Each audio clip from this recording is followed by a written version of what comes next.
As a controversial bill that some have said highly restricts the LGBTQ rights in a move that has been condemned by rights activists.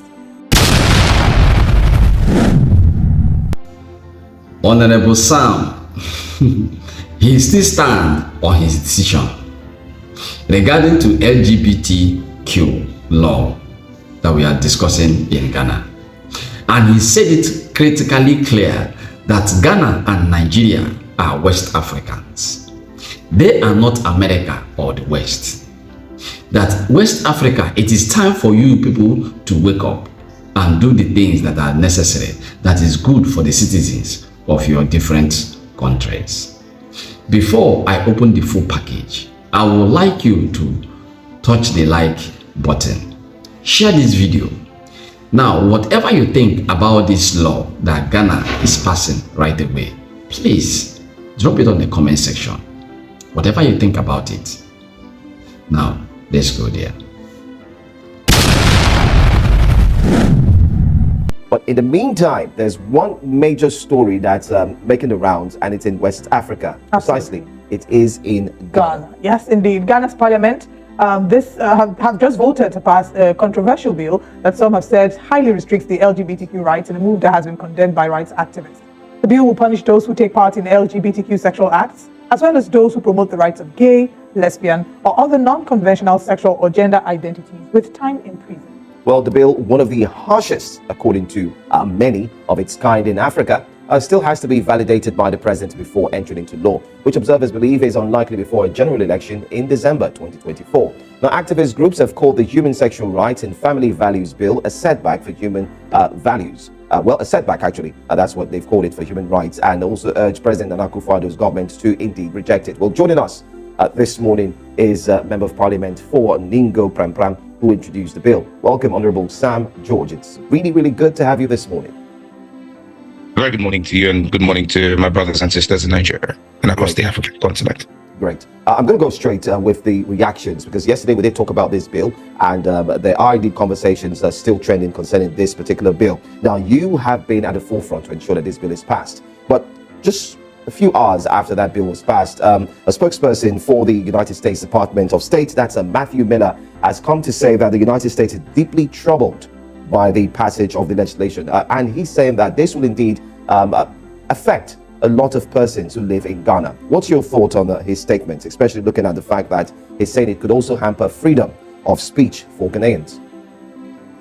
I'd expect Matthew Miller to respect the tenets of democracy, and the entire United States government needs to bear in mind that Ghana is a sovereign country. We are opposed to cultural imperialism. Just 2 weeks ago, the U.S. Department of State, when called upon to intervene in Israel, the Israeli campaign in Gaza Strip, said that it was not the position of the U.S. Department of State to intervene in the local matters of sovereign states.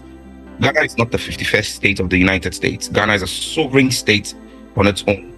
The sovereign parliament of Ghana has passed a bill, and I think that Matthew Miller should be more interested in the loss of life of Americans' children in American schools to gun violence. Are they concerned? He knows where it matters and not where it doesn't matter. They're not invited in Ghana's local politics, where our parliament has passed the law. Flowing from this question my colleague has asked, are there concerns about how this might affect relations between Ghana and America? Also, are there concerns about pushbacks, not just pushbacks, but seeing exactly how Uganda was treated in some measure after they had passed their bill? Are there concerns that Ghana might face that same treatment? Well, Ghana is a proud African nation, first country in the sub-Saharan Africa to gain independence and lead the light for the rest of Africa. I expect the leaders of our country, the president of our country, to stand shoulder high and tell the American people, you either do business with us on our terms or you can walk. American businesses that operate in Ghana are not in Ghana because of LGBTQ. They're in Ghana because they make a profit. If you're an American business working in Ghana, you turn $100 million in profit every year. If you think that because we are protecting our cultural values and saying no to LGBTQ, you want to lose $100 million in profit, pack up and go. Another company will come into Ghana and do business. Ghana is a fertile ground for business. Look, Africa must begin to assert our rights. We're not puppets and stooges of the West. Look at Uganda. Uganda's economy is not as big as Ghana's economy, but per the Economist Intelligence Unit, the EIU, the 2024 report, Uganda is going to have the 6th fastest growing economy in Africa in 2024. And it's just the sheer hypocrisy of America and the West.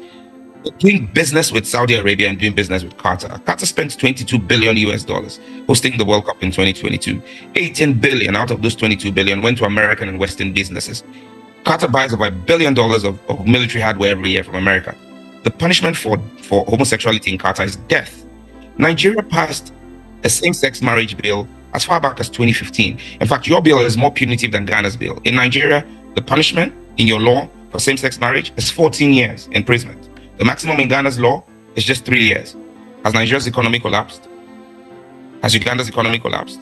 We need to begin to stand. The American economy would not run and the Western economies would not run without African raw material. I think it's time we begin to look at adding value to our own raw material. Why should Ghanaian cocoa and Nigerian cocoa be traded on the New York Stock Exchange and not on the Ghanaian Stock Exchange and Nigerian Stock Exchange? If we begin to assert ourselves, these guys will know that they have to deal with us on equal terms. They're not doing us a favor. We're doing them a favor. The best doctors in the United States medical system are Ghanaians and Nigerians. The best economists on Wall Street are Ghanaians and Nigerians. They're not better than us. We sit in the same classroom with them and beat them every day. Academically, intellectually, we're better than them. But it's simply because we've not asserted our rights as Africans, because we want to go for cheap hand-me-downs. And I keep repeating, the IMF and the World Bank are banks. Banks operate by giving loans and making profit of the interest of those loans. So they should not threaten us. I mean, a bank should not be threatening the customer and saying, I won't give you a loan if you don't do what I want. If I don't come to you for a loan, you don't turn a profit. And so our economies are what run those multinational banks. And until we begin to assert ourselves and begin to trade more amongst ourselves, Ghana should begin to buy more rice from Nigeria, and Nigeria should begin to buy more salt from Ghana. We don't need to be going to the West for this. That's our problem as Africa. Okay, Honorable Sam George, talk to us about why it was important for you to champion this cause and for this bill to be passed. And I ask this because we hear a number of people who will say, and same thing was said here in Nigeria as well, that there are other challenges that our countries have faced. And why is it important that the rights of people who are, lesbian, gay, bisexual, transgender, and more, and why is it that these LGBTQ plus people are the priority as opposed to all the other issues bedeviling the nation? Well, Parliament is considering several other bills that we are doing, and we'll deal with everything. But let's bear in mind, the people who lose their identity have lost their nation. The European and American communities and society have failed because they've redefined family. They've lost the sense of what it means to be family. And that's what they want. It's that kind of mental aberration and mental disorder that they want to import into our countries. You cannot continue to deal with cultural imperialism and say that it is a secondary matter. Our identity as Ghanaians is a principal matter for us. And that's why we've pushed this bill. Because look, the Ghana AIDS Commission in 2021 spent $200 million buying antiretroviral drugs to take care of HIV/AIDS for people who chose to have sex, men who chose to have sex with men. And so the government had to spend $200 million. Now, do you know how many school buildings in my constituency $200 million would have built? Or how many hospital beds that would have created? And so when somebody says that it is not a pressing issue, it's because they don't understand the full effect of homosexuality on society. We're dealing with getting enough beds for our women to give birth when they are pregnant. And we should now begin to divert those resources to stitch up the backsides of men who have chosen to go and have sex with men when they begin to have anal tears and anal warts. I mean, why should we be spending resources on that? We should be channeling the resources into areas that we need. Go and check the American system and see how many people are committing suicide because of the effect of homosexuality. The CDC says that homosexuals are 400% more likely to be suicidal. Do you know the effect of suicide on the GDP of a country?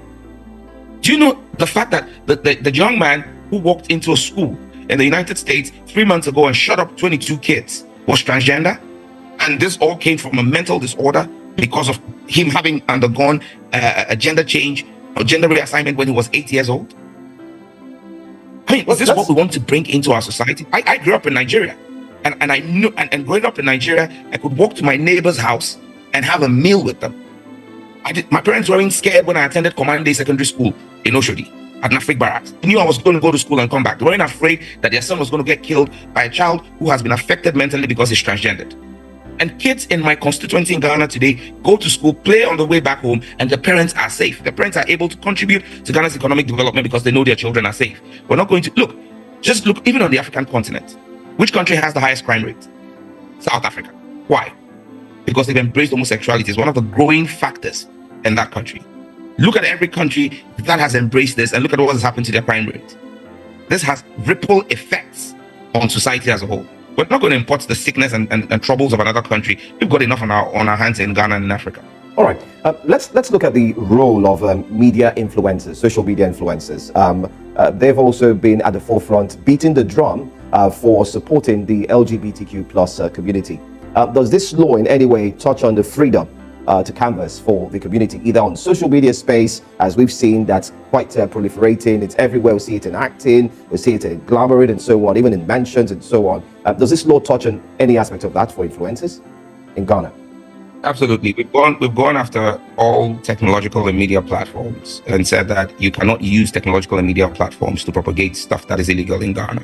So companies like DSTV, for example, will have to be careful about the kind of movies that they show in Ghana. And Ghana is not going to be the first country where they do that. We're not going to be the first country where we're going to say the kind of content you show on TV must be censored, because this is not allowed. In every other country where they choose to protect their cultural values, there are things you cannot show. And for social media influencers, you cannot be a social media influencer and creating content that is contrary to the laws of the land. For example, Ghana has anti-money laundering laws. We have anti-terrorism laws and anti-vigilantism laws. You can be